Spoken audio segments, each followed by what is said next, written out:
Hey everyone, welcome back to On Purpose, the number one health podcast in the world. Thanks to each and every single one of you that come every week to listen, to learn, and to grow. I'm so grateful that our community at this time has stayed strong, that has been supporting their loved ones and going above and beyond to support your communities, your towns, your cities.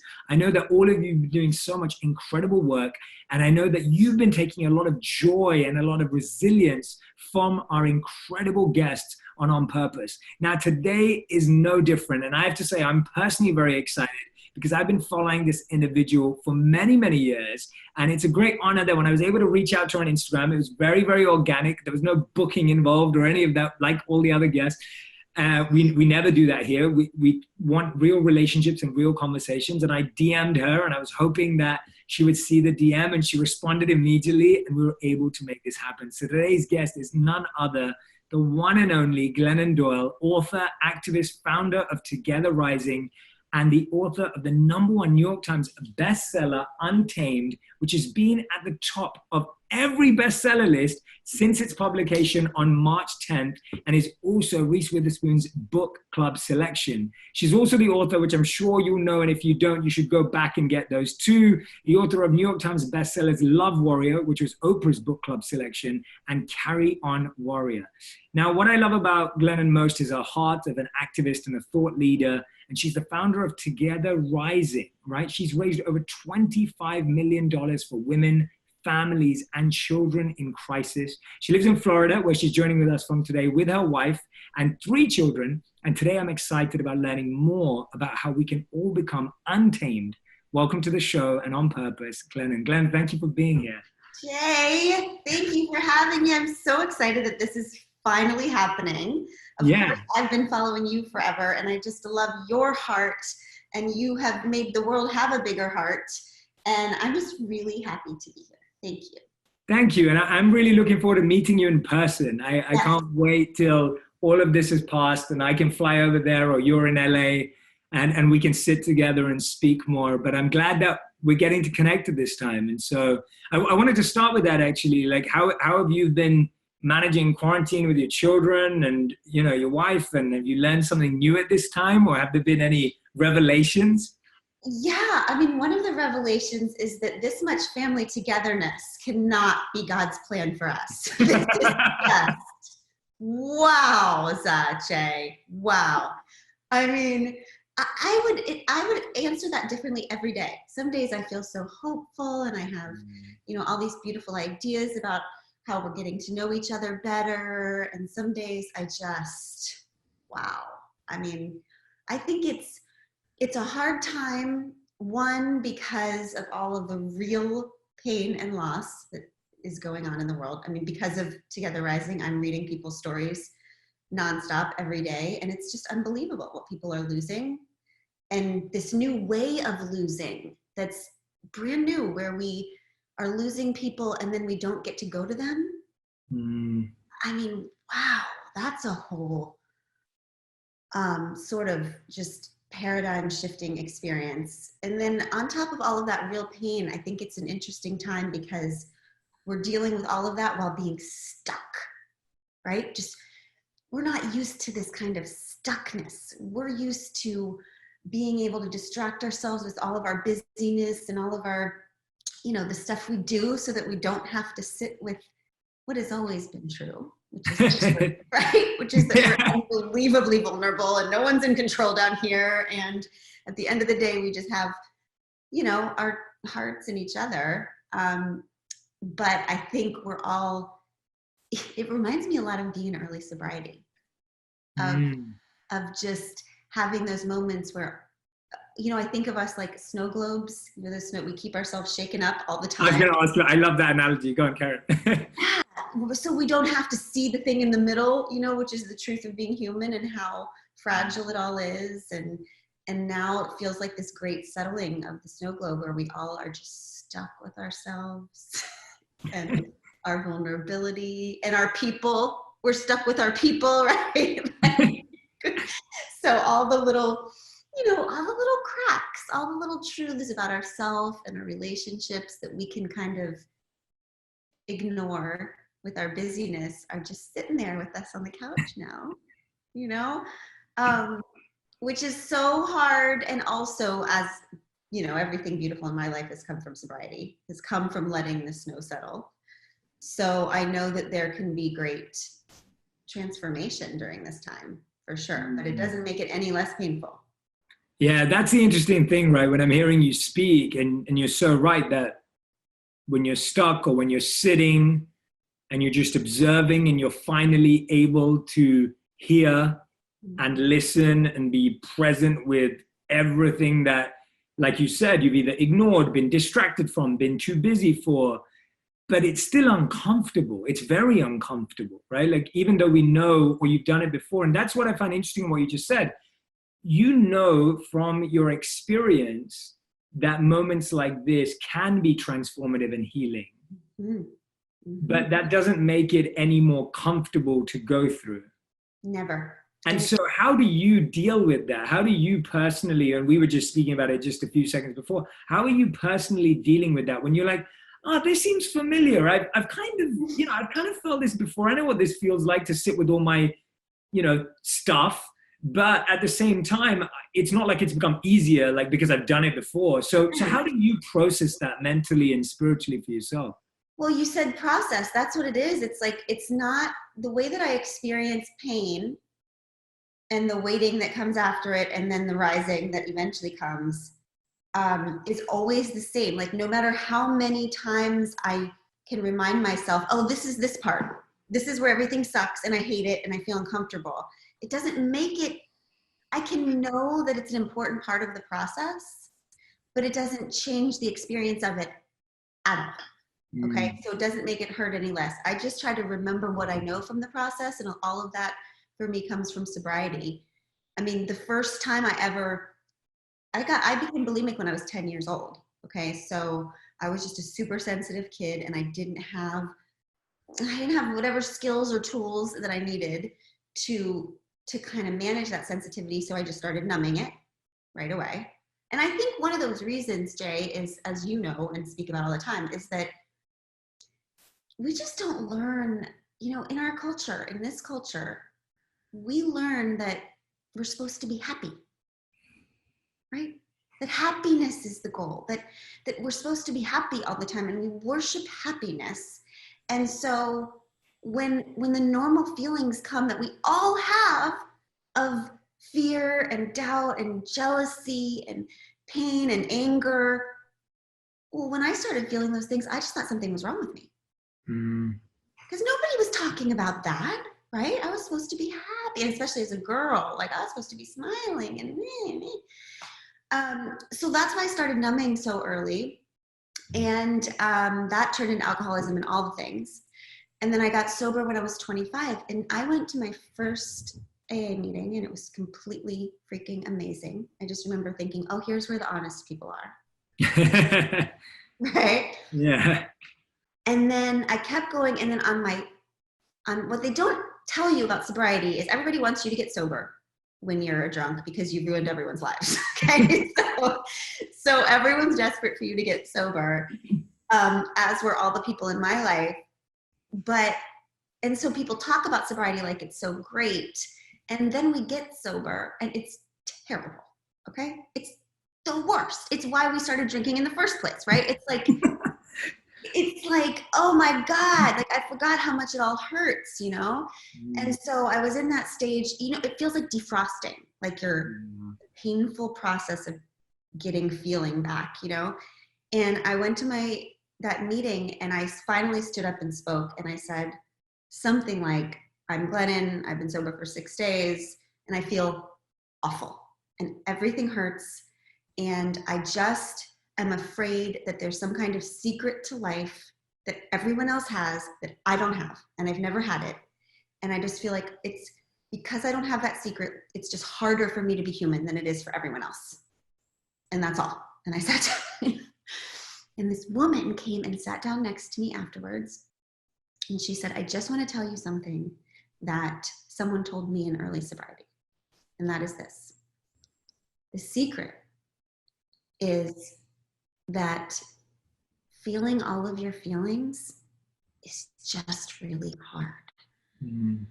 And it's not hard right now. Life is not hard right now because you're doing it wrong. Life is hard right now because you're finally doing it right. Right? Because you're feeling all of your feelings. And the thing is that all feelings are for feeling. Okay, now Jay, I understand, especially to you, that must sound very simple.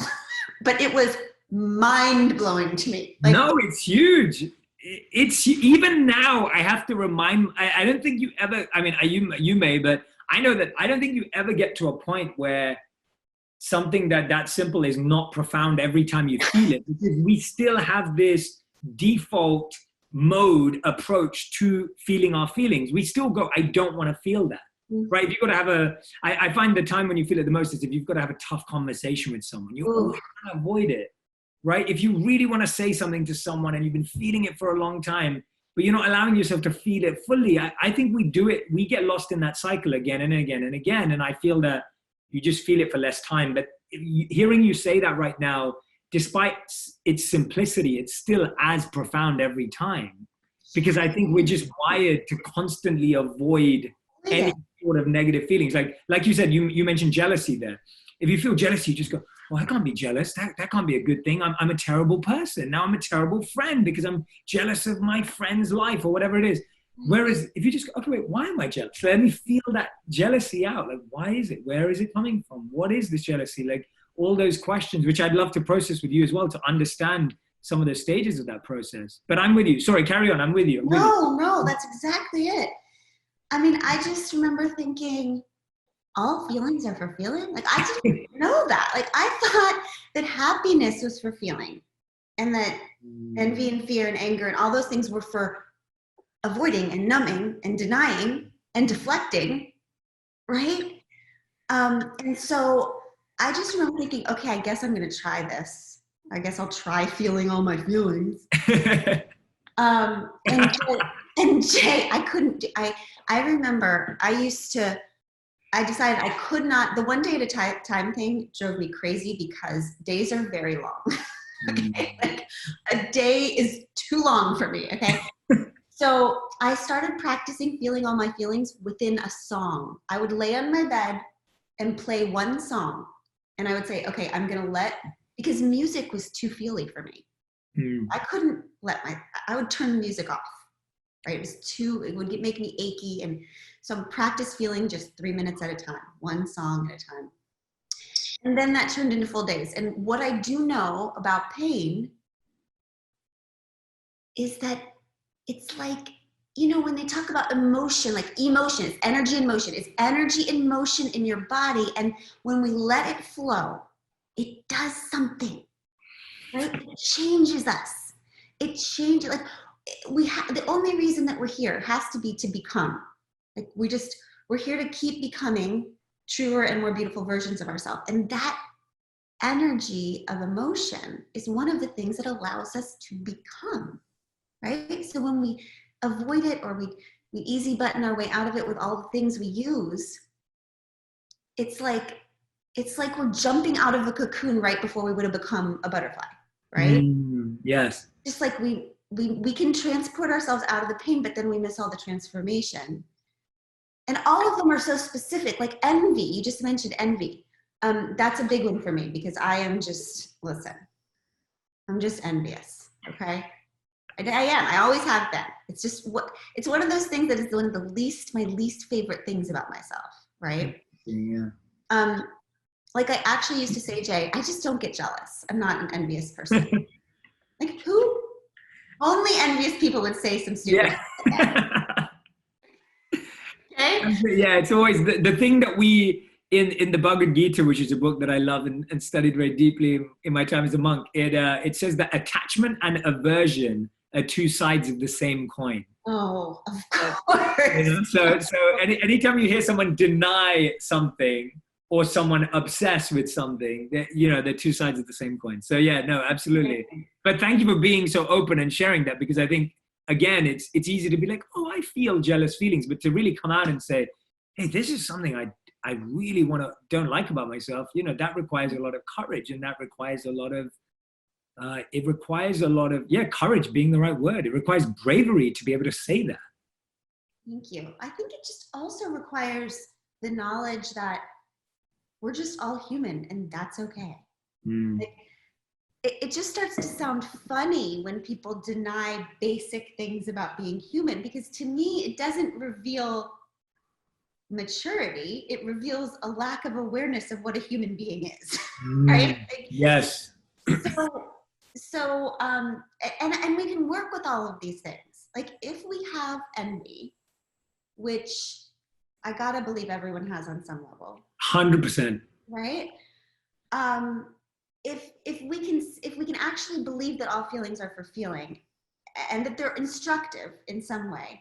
I mean, okay, I'll tell you this. When I was drinking all the time, someone handed me a book that was written by a woman and said, this is a beautiful book, you should read it.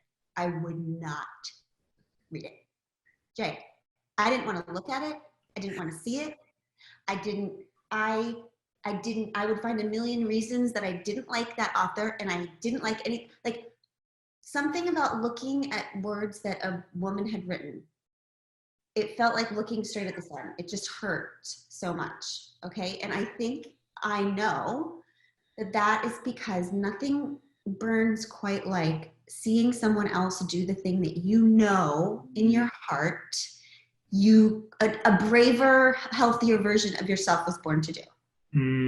Yeah, absolutely. And that's partly why I think sometimes, at least I've noticed in myself, and this is kind of how I spot envy and jealousy in myself, because sometimes I think you become oblivious to it, because I sometimes disguise it in criticism or justification of why that person has that thing. Yes.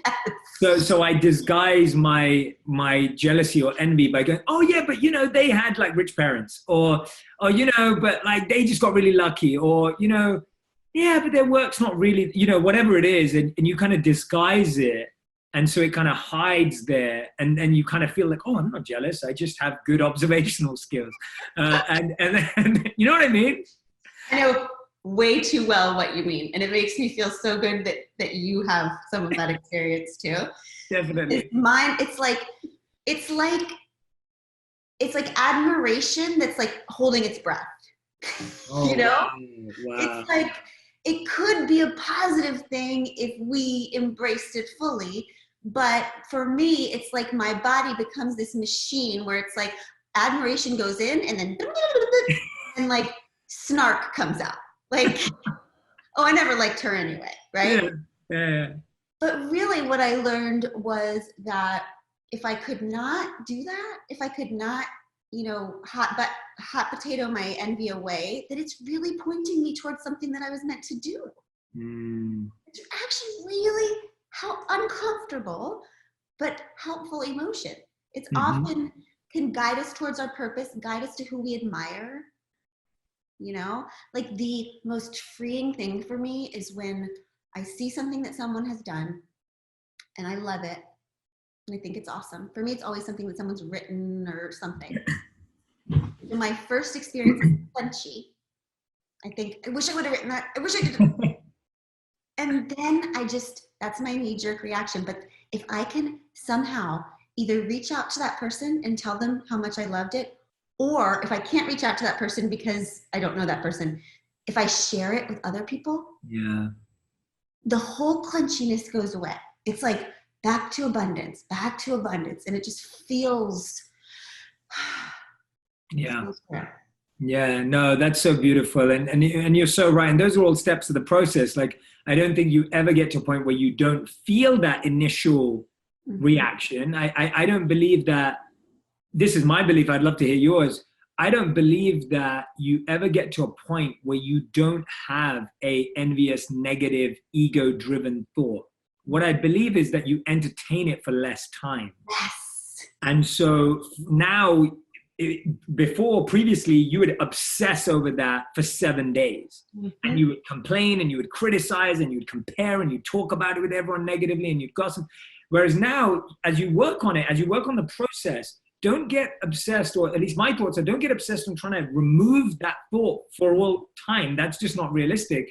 But you will find yourself, oh, I only felt like that for 7 minutes and now I shared it and now I feel positive about it again, you know? And so I just try not to make anything eternally present or eternally absent.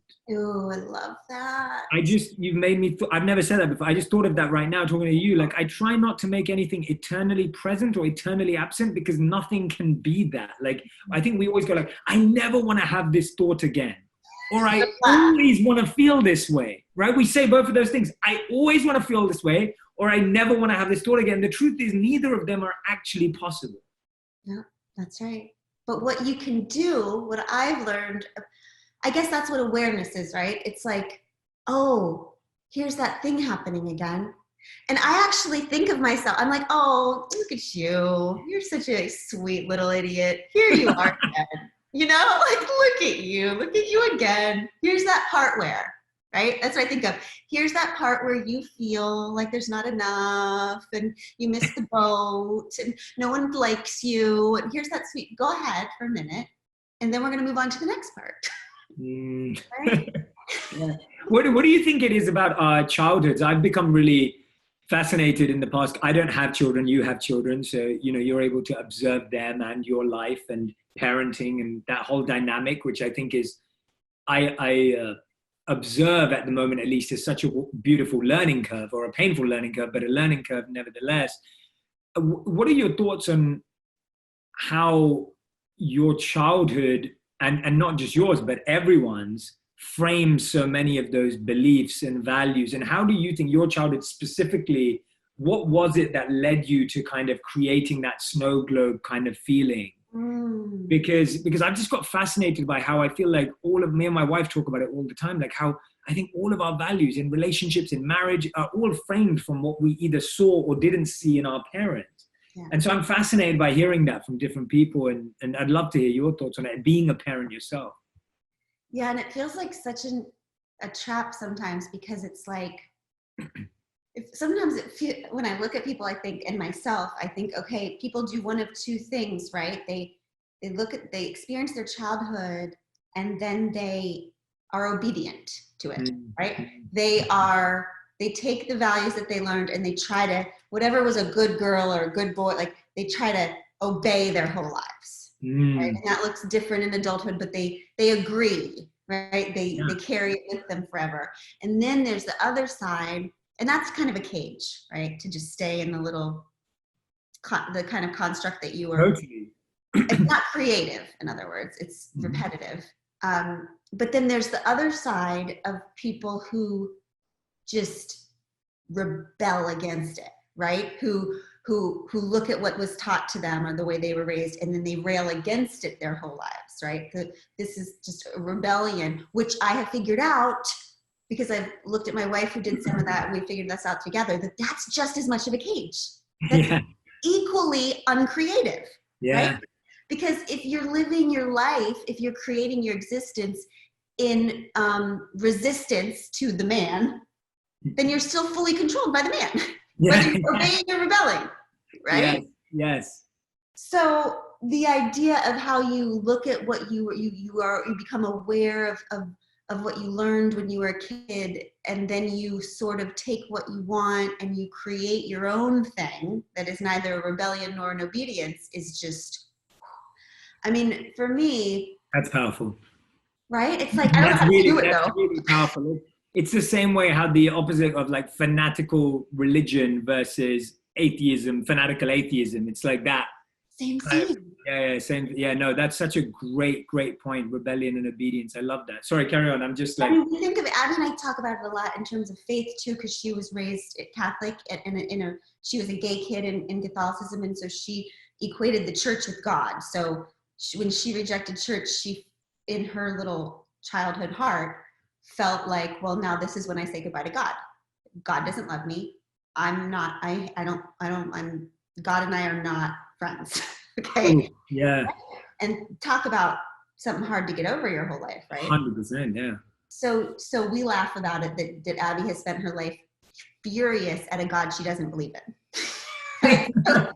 So like, even that kind of rebellion is like, you're still controlled by it though. Yeah. Yeah. Yeah.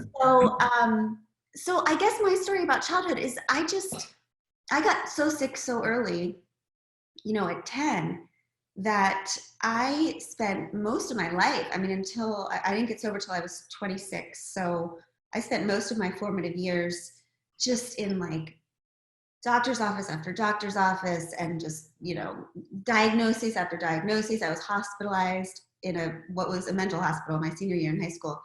And so my, whether it was from my family or my culture, I don't know, wherever it came from, my narrative was, you're crazy.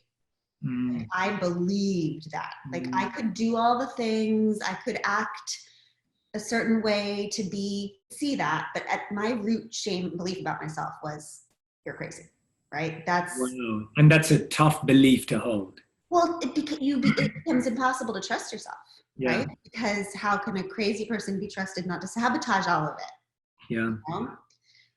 So when you talk about raising kids and how that has, so I have a little one, my middle child, who is, I have to believe, a lot like I was as a kid. She's just very, very sensitive. She has big freaking feelings all day, all the days, Jay, all the days. And so it's like, parenting is interesting, first of all, because it's one thing that can require you to live an examined life, right? Because there's many things that can be the catalyst of this, but parenting is one, because you want to teach your kids how to live a good life. So for some of us, it's the first time we have to figure out, okay, what the hell do I think is good? Right? Yes. Right? A bunch of kids saying, so what do I do? How do I act? What does brave mean? What is love? And you're like, okay, hold on. What is love? Okay, so there's that. It's a beautiful re-examining of everything and figuring out what you really love and what you really believe in and what you really want for people. But also, it's a way to heal your ideas about yourself.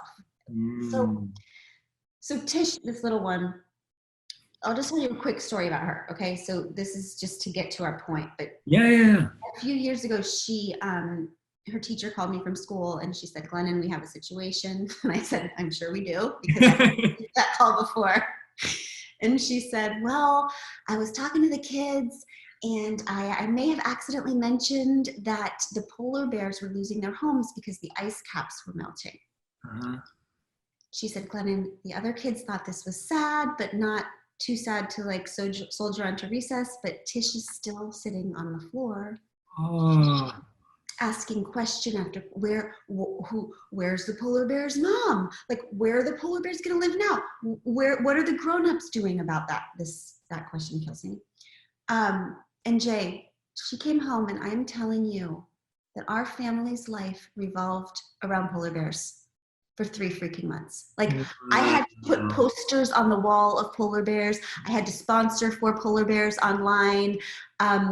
We had to talk about polar bears at dinner and at carpool and at parties so incessantly that I just began to hate polar bears. I just rued the day that polar bears were ever born. So one day I was putting her to bed and she said, Mom, and I said, what, honey? She said, it's the polar bears. And I was like, oh, hell no, right? And she said, Mommy, it's just that it's the polar bears now, but nobody cares. So soon it'll be us. Oh, wow. And Jay, she fell asleep and I was like, oh my God. Wow, yeah, that's it. Wow. So I just remember that night thinking, oh, I get it. She's not crazy to be heartbroken about the polar bears. The rest of us are crazy not to be heartbroken about the polar bears, right? Yeah. And I started thinking about this little sensitive kid. You know, in most cultures, Jay, like, as you know, in most cultures, deeply feeling people are identified early. They are, seen to be a little eccentric, but also crucial to the tribe's survival, right? These are the shaman and women and the medicine men and women and the monks and the clergy and the poets and the artists. But it's just, and the reason they're critical is because they can see things that other people can't see, and they are willing to feel things that other people are not willing to feel. Mm-hmm. But I think in our culture, we are so hell-bent on speed and productivity that it's easier just to dismiss people like that and call them broken. Yeah. And damaged. Right? Rather than thinking, oh, they're actually responding appropriate to a broken world. Like they're the canaries in the coal mine. They're the ones standing on the bow of the Titanic going, iceberg, iceberg. Yeah. Right? Well, everyone else is like, we just want to keep dancing. So anyway, what I figured out is watching Tish is not in a million years would I ever call this child broken. I would never call her crazy. Right? Which made me rethink everything I've ever believed about myself, right? I wasn't crazy. I wasn't broken. I was just a highly sensitive person without the skills that I needed and tools that I needed to kind of manage that sensitivity, right? So for me, and I'm still exactly the same. Like I'm still, the sensitivity that I deal with depression and anxiety. It's all tied together.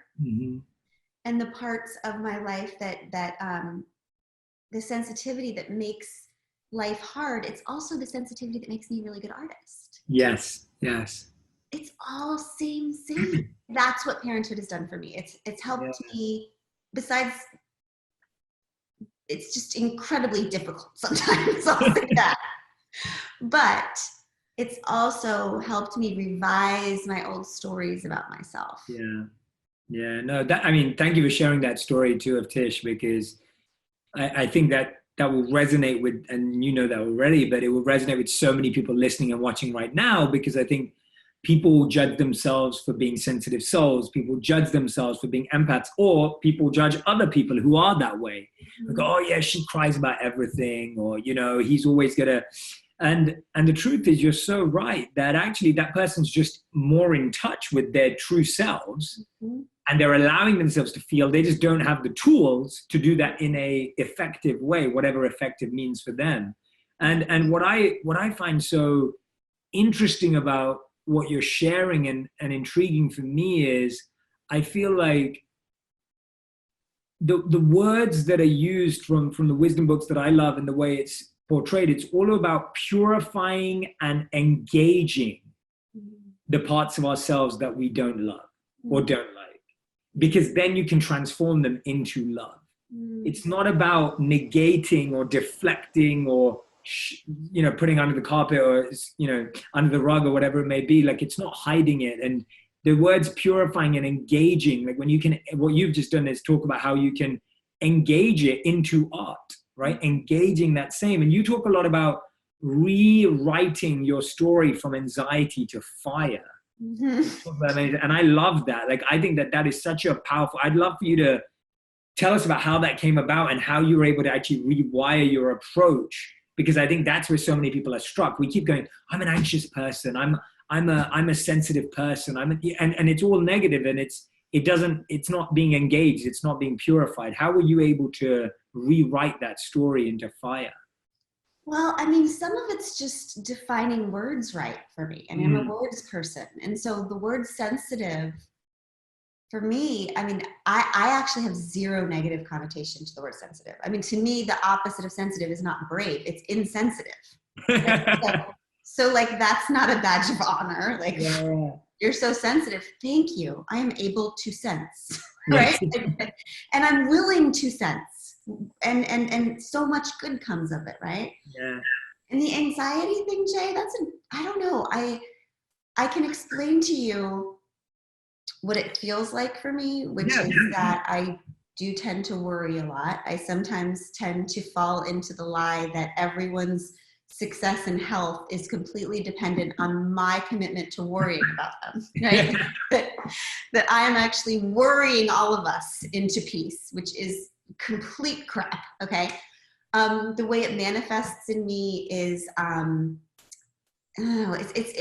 find it, being depressed and anxious at the same time. It's like being Eeyore and Tigger, like all at the same time. Right? It's like very tricky existence. It's like always being a little bit too low or too high, but really being able to be landed where life is. right? Which is like right here, right now. That's the challenge for me, is like, okay, not too low, not too high. We're just gonna stay right here in the moment, right? That's the trick. I mean, it manifests in funny ways for me, Jay. I am the sweatiest person who has ever sweated. Like, I decided, look at me. I can't wear sleeves. I literally cannot wear sleeves. I have 30 black tank tops and 30 white tank tops, and that's all I can wear, because I have decided that I care the most amount, and that my care about everything is shown in sweat. Okay? I don't know. But what I will say is that, just like the sensitivity that can lead me towards depression makes me a good artist, that fire is what makes me a relentless activist. I'm really good. I'm really good at caring the most amount, telling stories in a way that make other people care the most amount, getting people to trust me so that they will share resources with me that I can then give to people who are doing amazing work in the world. And so, you know, that fire that leads me to be fearful and sweaty is also the exact same fire that leads me to world healing work. And I really think, I don't know what you would say about this, but because I know this is kind of a story, but I feel like it's true, which is that, you know, I'm an artist and an activist, so most of my friends are artists and activists. So most of my friends have depression or anxiety. It feels like a lot of people who have deep creativity or deep fire tend towards some mental differences, tend towards huge world healing work.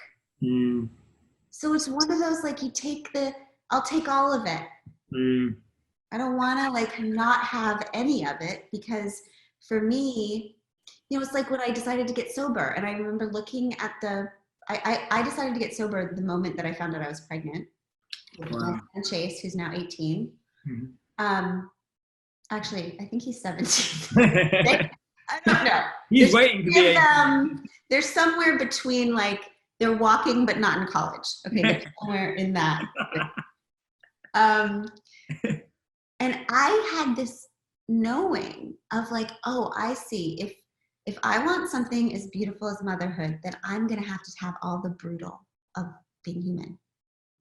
That it's both all the time. All or nothing. Right? Yeah, absolutely. No, you're spot on. I think, and I agree with you, because I find like there's two kind of like routes to purpose, or paths to purpose, and one of them is passion and the other one's pain. So sometimes it's like you're following your passion and what you're excited about. So some artists are doing that, but for a lot of artists, it's like, I want to heal this pain in the world, and I want to heal this pain in myself. And so then that's my path towards purpose. And I think you're right that I think so many people, especially art and writers and singers and musicians and poets, especially that kind of artistry, it's because of healing a pain in their life or in someone else's that they experience that guides them that way.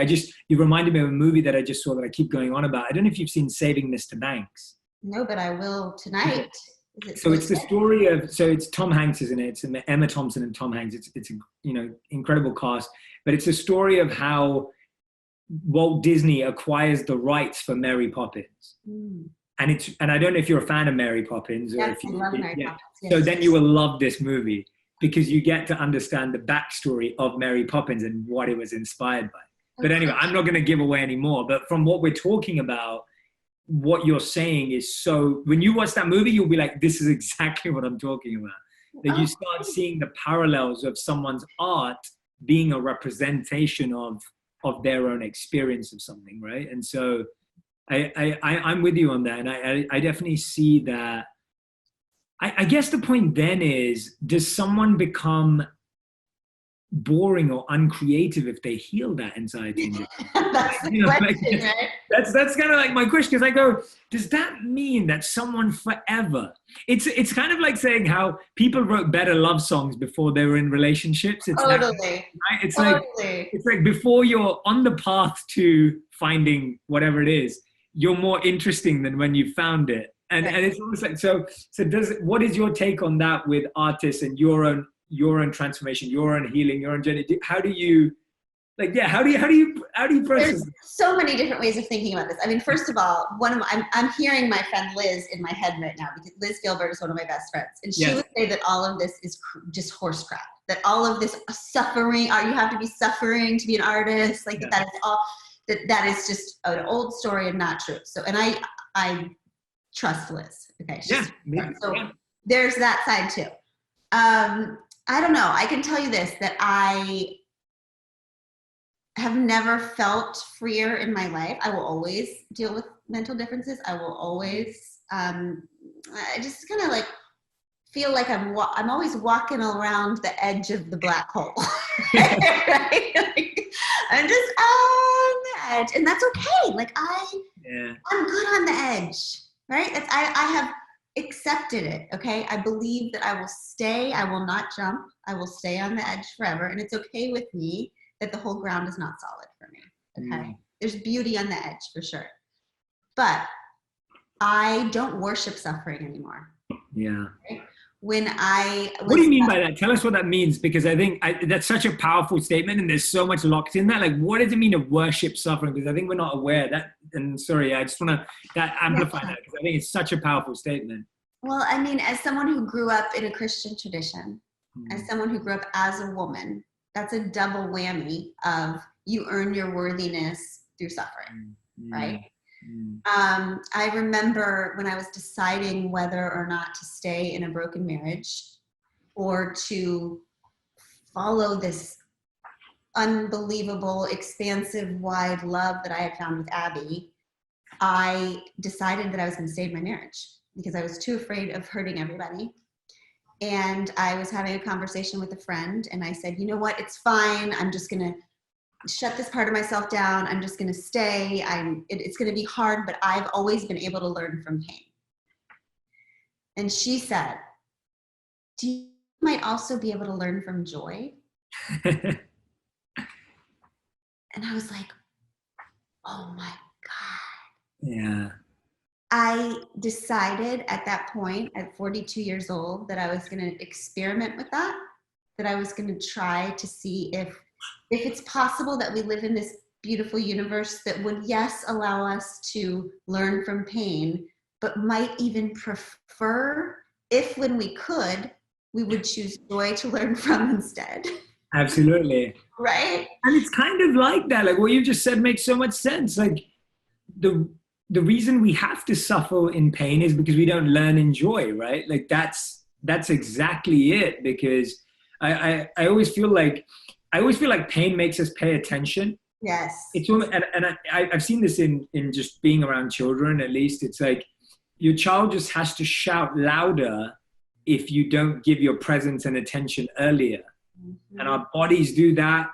Our minds do that. It's almost like what you were saying right at the beginning with the snow globe. It's like, because we're shaking the snow globe, we're so distracted. It's like only when you're still can you actually hear what your body's trying to tell you. And then all of a sudden you're like, oh, I've got this ache in my back, right? It's like, what? Like, I didn't realize that. I've been on like 7 flights this month, and, you know, I was running around and I was doing this and I was carrying people, whatever. And I didn't notice it. But now that I've just stopped for a second, and I feel like pain is just the signal, right? It's just a signal to be like, your alarm gets louder when you don't go and turn it off. It's that.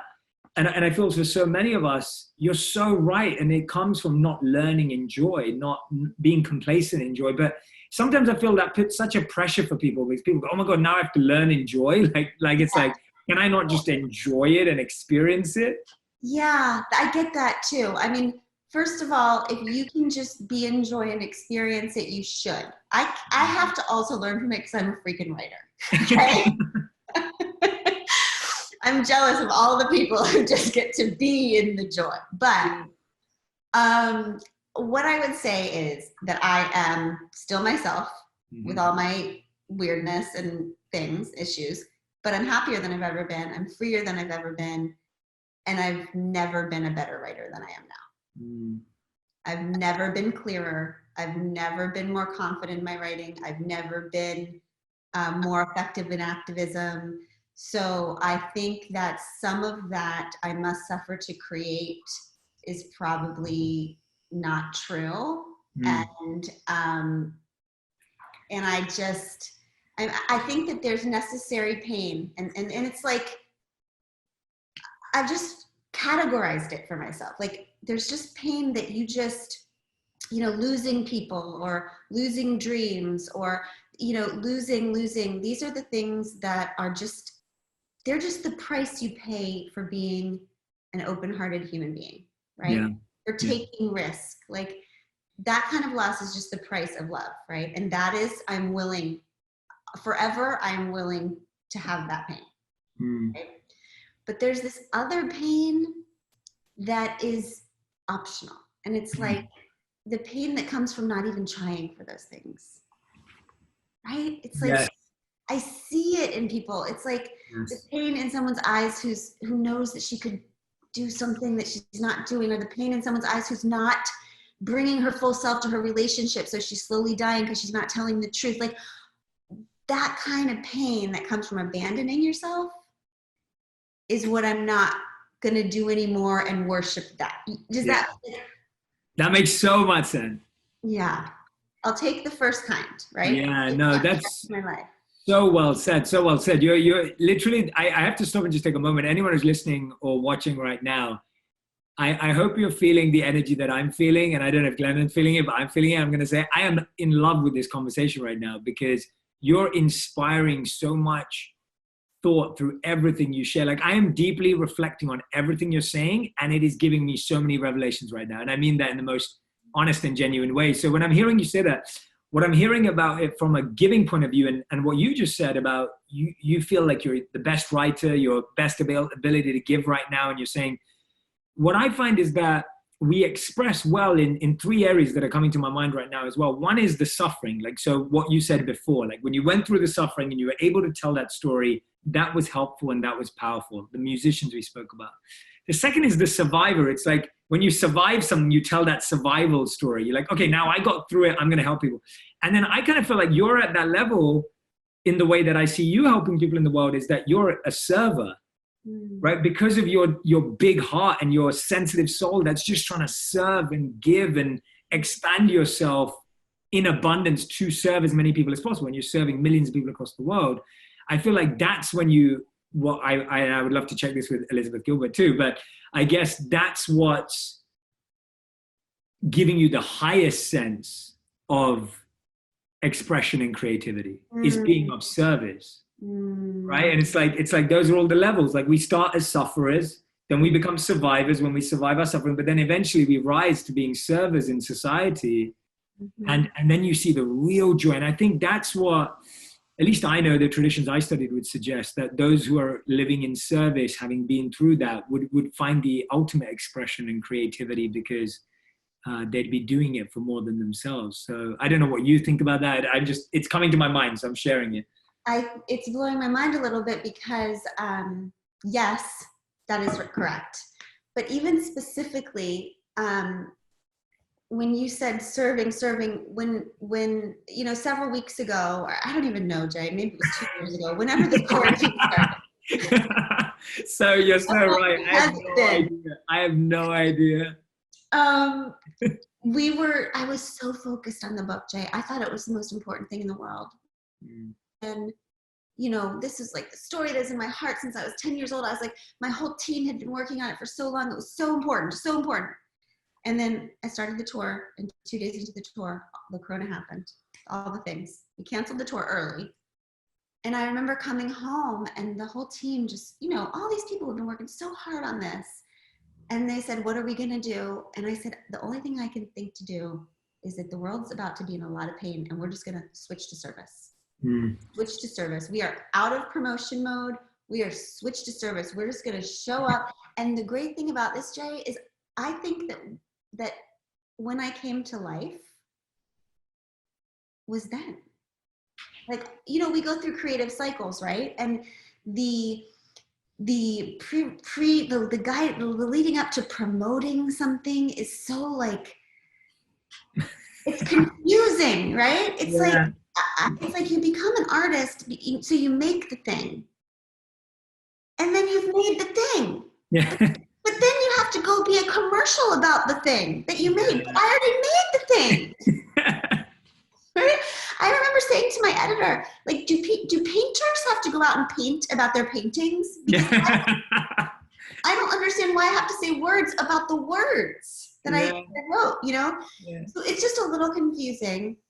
And then the switch to service mode, and we meant a lot of things by that. Like, I meant just freaking focus on Together Rising. Just the stories everyone's gonna need, and we need to have all hands on deck there.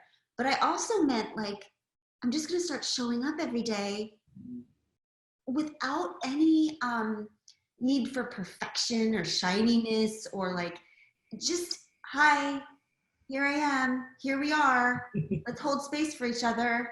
Yeah. And all of that worry has gone away, and it's kind of it's felt purer lately. So that, it must be what you're talking about. I love that. No, that's amazing. And so I'm going to do it for you. So anyone who's listening or watching right now, I want you to go and get the book. We're not finished yet, but I'm taking a quick commercial break to promote it, because I cannot tell you, I mean, I've loved all your books, but this one's super special because, and I'm about to ask a question about it, but I just can't tell you enough right now how I also think that this book is of service. In the sense that this book, even though you didn't write it for this right now, it is so useful right now. And I think anyone and everyone who picks it up, because half of the things we're all dealing with right now, like you said, you wrote it for, you know, the 10-year-old, you know, the story since you were 10, and it's like, but hey, that's the part of us that's struggling right now. It's the part of us at 10 that was never trained to deal with anxiety. It was the part of us at 10 that was always fearful. It was the part of us at 10 that doesn't know how to deal with transition and change, right? It is that same child inside of us that is feeling the most affected right now. Wow. And I feel like that's the child you're talking to. Like, that's the person you're talking to. And so I'm doing it for you. I'm going to say, yeah, everyone, we're going to put the link afterwards everywhere. So make sure you go and grab a copy of this book and order it, because it is going to be a beautiful companion and guide right now. And this is something I really want to talk to you about. And I love the title, but I wanted to talk to you about the difference between tamed and untamed language. And what are some of those questions that are helpful in the process of being untamed? Because I think the biggest challenge, and you know this and you talk about this, we don't even know that we're tamed. Like, we don't even know that we're in a prison. We don't even know that we're caged. And so tell us about that language that helps us understand the difference between tamed and untamed language. Okay. Well, so tamed language would be like when a woman says to me, I am dying in my marriage, but I can't leave because, you know, good mothers don't break their children's hearts, because I can't, because, you know, women should be grateful. Like, so words like can't, should, good and bad, right and wrong, like, these are all, I remember figuring this out when I was trying to decide what to do in my marriage, my first marriage. I was married to a good man who's one of my best friends, and we are all co-parenting together, but we were struggling, man. Like, we were just, I was in a broken marriage to a good man, and that is a difficult place to be for a woman, because you're supposed to be grateful and it's all supposed to be good enough, right? And then we went through some infidelity things, and afterwards I was trying to figure out what to do, and I remember going to the internet for advice about what to do with my one wild and precious life, as a guru does, right? Yes, we check with the trolls and the bots to get wisdom. And I remember reading all these articles. I've always been in this interesting Venn diagram, which is like in the religious world, right? And also squarely in the feminist world. This is a strange Venn diagram to be in, right? Yes, right? Very much so. And I remember like reading all of these articles, right, from feminist thought leaders and Christian thought leaders. Each of them had exact opposite ideas about what the good thing to do, what the right thing to do, what a woman should do. And this is when I realized, oh, those words are not pure. These are, you know, good, what's good and bad, what's right and wrong, what you should do, what you're supposed to do. Those are all like, they're like the sheepdogs that keep the herd in order, right? They are not pure in any way. They're culturally constructed ideas. right? So one thing I love to do with people when they tell me all the things they can't do or should do, like going back to the marriage example. So I might say to her, okay, forget all the can't and should right now. Can you tell me a story about the truest, most beautiful marriage you can imagine? Okay. Jay, there is something about, it's like when you ask what you should do or you're supposed to do or what the good or the right thing is, it's like the mind activates, right? All of our cultural, all of our fear, all of our excuses, all of our whatever.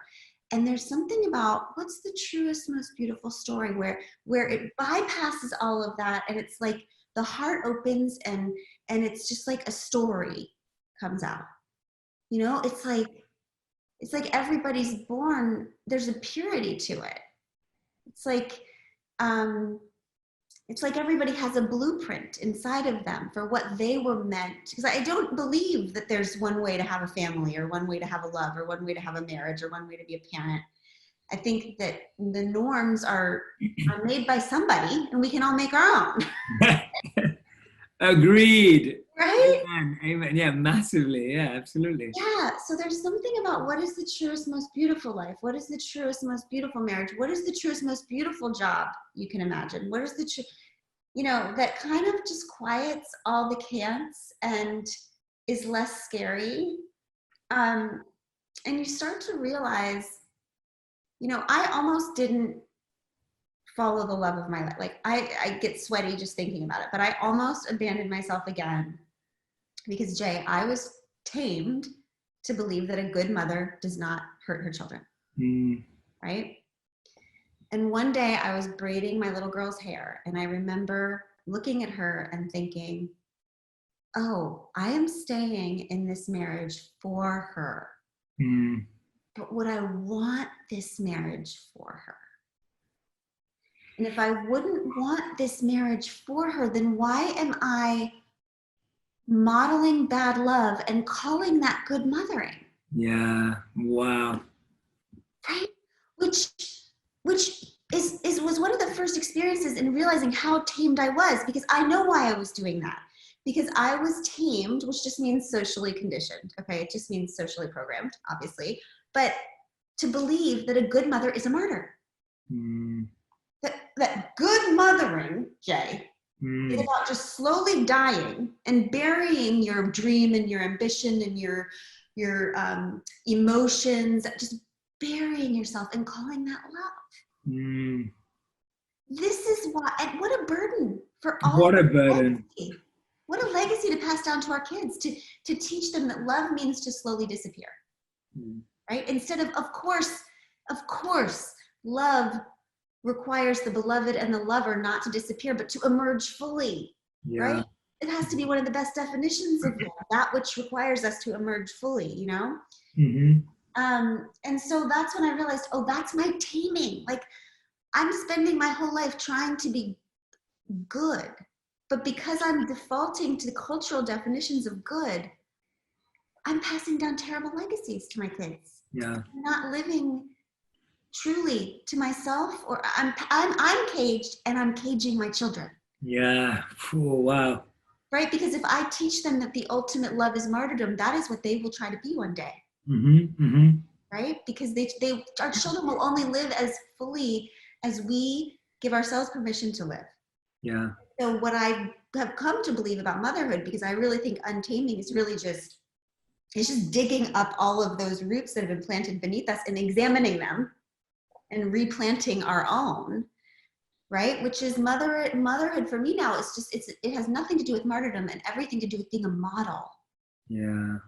Right? Not settling for anything that is less true and beautiful than the relationship that I would want for my babies. We can say whatever we want, but they will be what we allow ourselves to be. Yeah. So that's it's like the language is a cage, right? We have to ask ourselves, what do we believe is good? And why do we believe that? Who taught us that? And who benefits from us believing that? Yeah.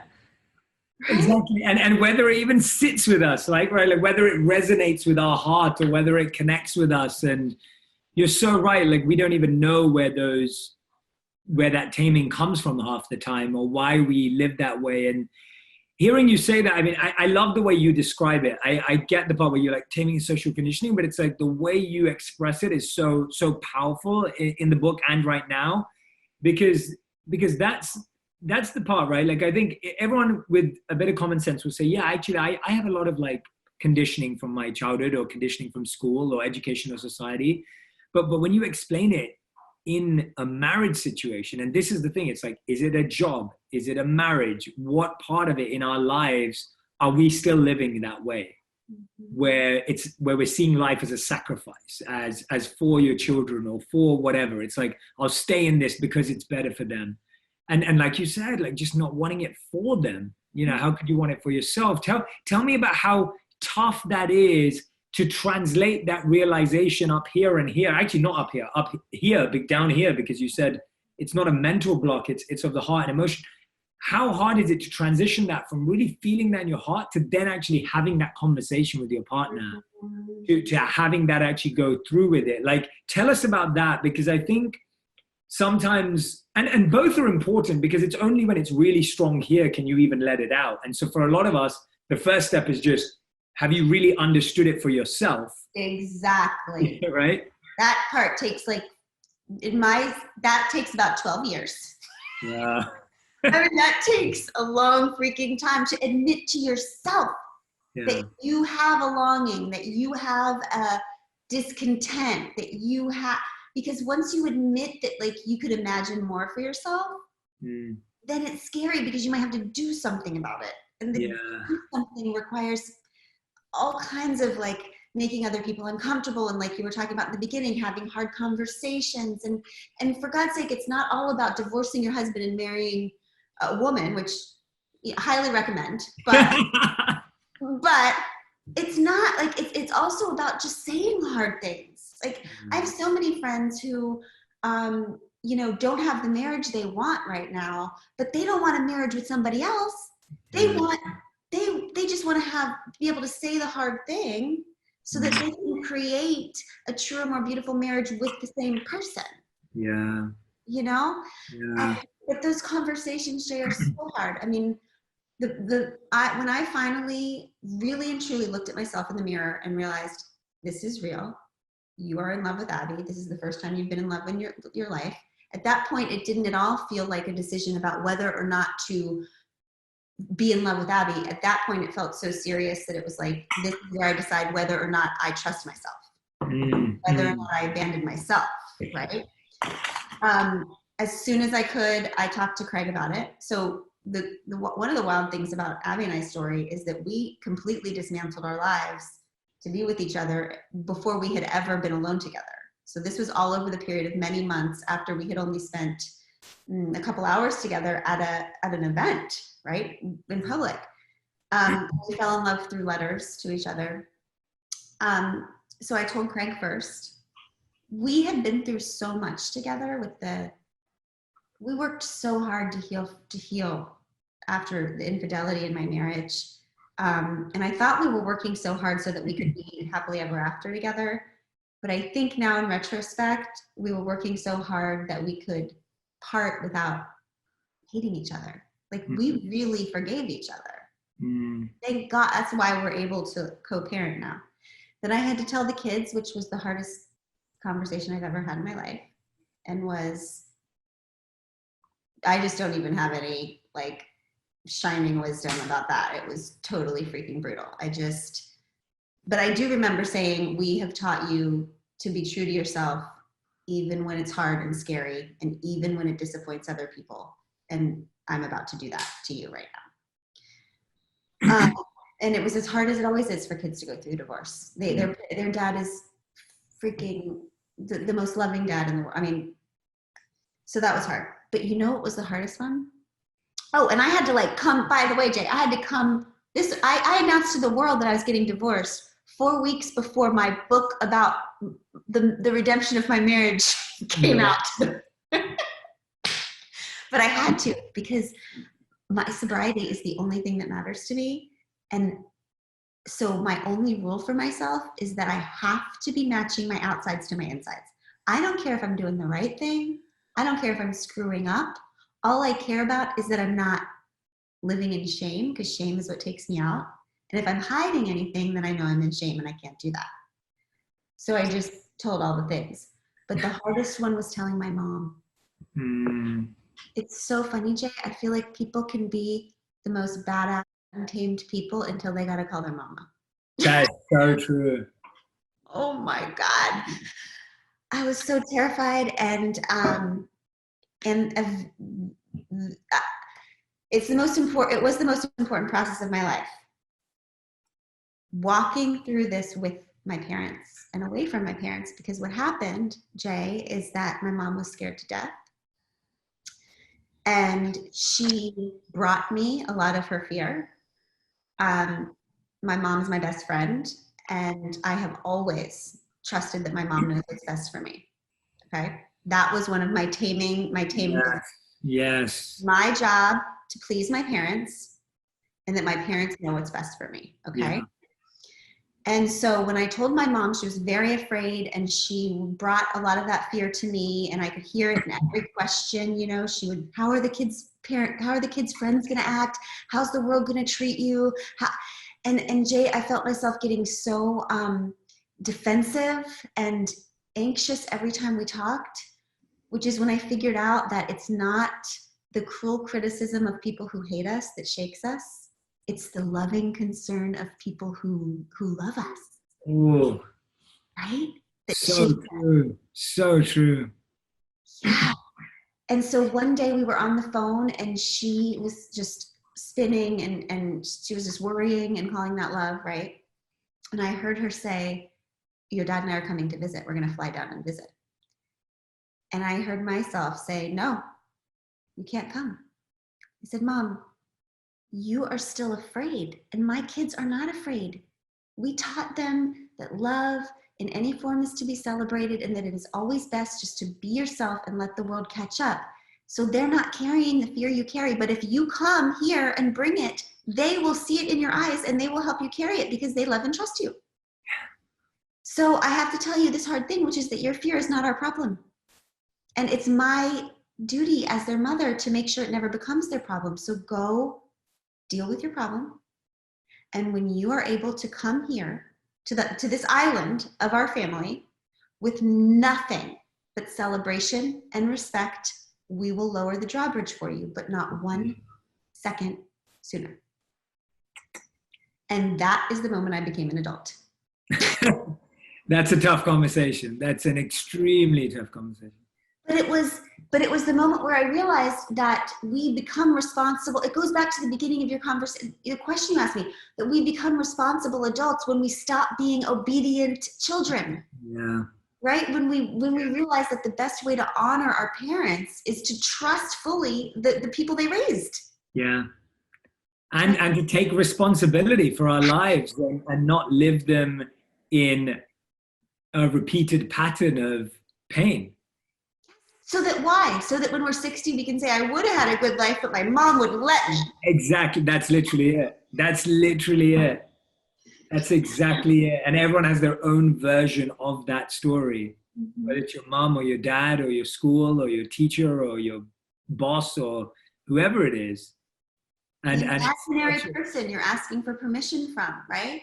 And the amazing thing is when you stop asking for permission and you live your life, people either come around or they stop coming around. Either way, lovely. Yes, yeah. Yeah, it's a risk worth taking to have that conversation, and then also hope that you keep the door open enough that there is a chance to mend it. Like there is a chance for that to allow that person back into your life. I think that's what we all want. What we all want is just, and I think that's the challenge. We all want people to instantly love our decisions. Yeah. The moment we make them, we want like, as soon as I tell this person, and that's why we only tell them about our good decisions or our good decisions. Again, going back to what you said, good and bad, there is none. It's socially constructed, but we go, oh yeah, if I'm really proud of one of my decisions, I'm going to tell them. If I'm somewhat ashamed, and first of all, why am I ashamed of this? But it's that shame and guilt that stops us from wanting to say that to them. Yeah, absolutely.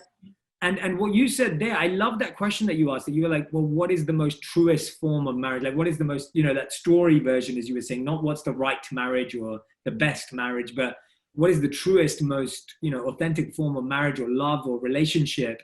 And the first thing that came to my mind when you asked that question was, I was like, honesty just stood out as like a big thing. And I think the truth is, we all say we want honest relationships, but we don't afford ourselves to hear honestly or speak honestly enough. So if you ask anyone, man or woman, or any situation in any partnership, the response would be, I would want my partner to be honest. I think that would be up there in the top 5 things that you'd want in your partner. But if your partner honestly tells you, I don't think we should be together anymore, well, I don't want to hear that. No one wants to hear that. And so it's like, well, then we don't really want honesty. And again, we don't want honesty because we're not scared of sharing it either.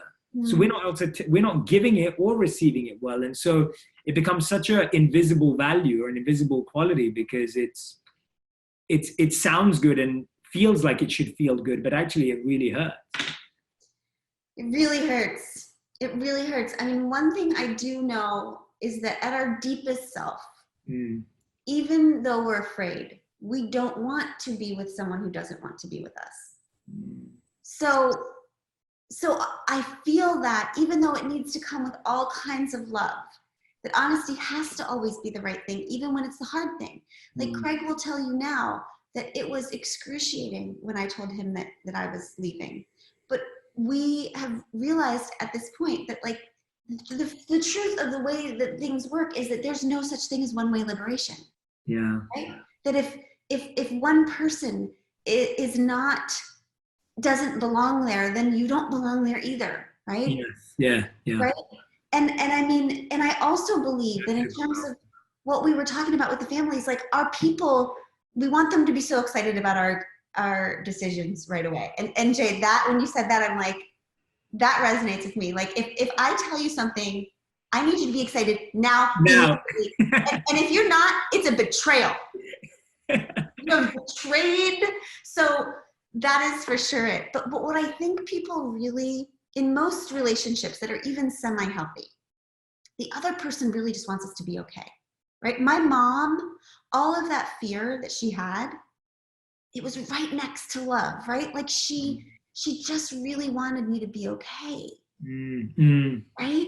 She wanted me to be okay. She wanted the babies to be okay. She wants everyone to be okay. And the thing that I realized is that the only way that we can prove to other people that we are okay is to just go about being okay. Right? We can't justify our okayness or explain our okayness. Oh, so good. So good. Yeah. Just here's why we're okay, and here's why it's okay, and here's why I get to do this, and I'm a grown woman, and blah, blah, blah. But like really, over time, what my mom realized was, oh my God, my little girl is more okay than she's ever been in her life.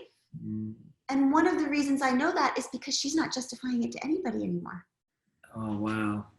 And I've been lucky enough, that she did come to us with no fear in her hands anymore. And, at this point I can say with all honesty that Abby's her favorite of all of her daughters. Right? And the first thing she said to Abby when Abby told her that Abby was going to propose is my mom said, Abby, I have not seen my daughter this alive since she was 10 years old. Wow. Which is so wild to me, Jay, because 10 is when I disappeared, right? I mean, I still get goosebumps, because what does that mean? Like, what does it mean that I disappeared when I was 10 and something about returning to myself at 42, that my mom could see me alive again? That's incredible. That statement is so powerful, especially because you see 10 as so formative as a change. Yes. Yeah. And I don't know if it's 10, but it's like 8 to 12. Yeah, right. They tell us that's when we start to really get it, when we start to really internalize these ideas of like, oh, this is how I'm a good girl, this is how I'm a good Christian, this is how I'm a Doyle, I'm a American, I'm a whatever it is. And when our cages start to form. Yeah. Wow, Glennon, you're incredible. I mean, it's this conversation has been genuinely I mean this from the sincerest place in my heart, has been so revelatory for me, just from all I'm doing. And I really recommend anyone who's been listening or watching this episode, go back and listen to it again And every time Glennon gives a key piece of advice, ask that question to yourself, because that's what I'm doing when I'm listening to you. I'm putting myself in your shoes. I'm walking through that phase. I'm asking the questions that you're sharing. I'm reflecting on my life and where those, and just from listening to you and having this conversation with you, I've gained so much clarity and kind of like feel like a lot of openings have been made just from listening to you speak and having this conversation with you. So I want everyone to have that experience who's listening right now. And I genuinely want to say, I really believe that anyone who reads your work right now is going to get the best writing they possibly can in this creative expression of just getting, if you know, and I think all of us know it at the deepest core of ourselves, that our inner child has been neglected. We walked away from who we truly were. We disconnected. We've got lost. We've been conditioned, whatever you want to call it. We've been tamed. And it's, if you feel that you need to do some of that work and you want a guide and a companion, then please go out and grab this book. It will gently but powerfully guide you through the steps that you need to take. And I love that balance you have, Glenn. When I'm hearing you speak, it's like, it's gentle, you're very loving, but at the same time it's powerful, and it's got a lot of strength to it. So thank you for doing what you do. I mean, this is amazing. So I'm going to end with 2 segments that we do at the end of every interview. It's called Fill in the Blanks and then the final 5. So this is kind of like a rapid fire, quick fire. And I'm going to ask you to answer the next few questions in 1 word to 5 words maximum. So fill in the blanks is I read out a sentence and you fill in the end of the sentence. So if you want to be a great writer. Write. Good. The secret to connecting with your community is? Truth telling. Being untamed doesn't mean? Danger. What impresses me the most about humans is their ability to? Forgive. I always say no to?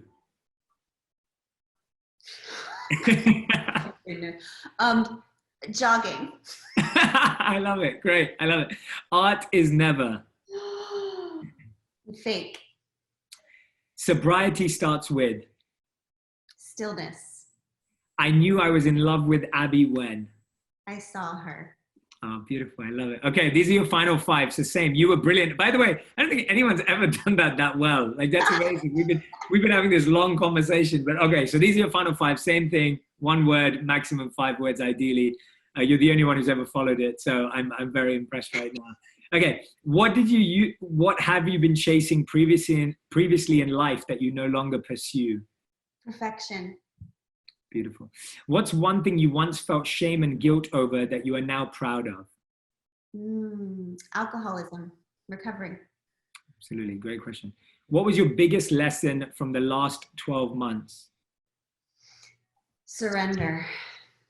The one quality that you want to give your children that you'd wish for them to aspire to develop and create? Courage. Beautiful. And your 5th and final question, if you could create a law that everyone else in the world had to follow, what would it be? Oh, be kind and be brave. It's beautiful. I love it. I wanted to share a passage from your book that I think would help people. So I'm just going to share this from Untamed. And it says, my emotions, my intuition, my imagination, my courage, those are the keys to freedom. Those are who we are. Will we be brave enough to unlock ourselves? Will we be brave enough to set ourselves free? We will finally step out of our cages and say to ourselves, to our people and to the world, here I am. Thank you, Glennon, for such an incredible conversation. You've made my week. If not, this is by far one of my favorite conversations I've ever had on the podcast. I do not say that every time. And that's not because I don't have incredible guests, I do, but this was it just felt, I don't know, there's something really special about this. I'm really excited to meet you in person and give you a big hug when we can. And I can't wait. I've been wondering why we haven't met before, and it feels like it was because we needed to have this conversation at this time. Yeah, for sure. But no, I hope that was useful for you, and I hope it was a good use of your time. I know that your time's so valuable and precious, so I really genuinely appreciate it. And Yeah, thank you. I got so much personally from that conversation, and I know my audience will absolutely love it. So. Me too. It was my favorite part of the week. Hey everyone, my name's Shetty and welcome to my YouTube channel. Every week I'm sharing 3 videos that are going to help you feel more fulfilled, feel more happy, and more successful. Make sure you subscribe to this channel so that you can find out about the videos as soon as they launch. Press the like button and leave a comment, and let's keep making wisdom go viral together. Make sure you subscribe.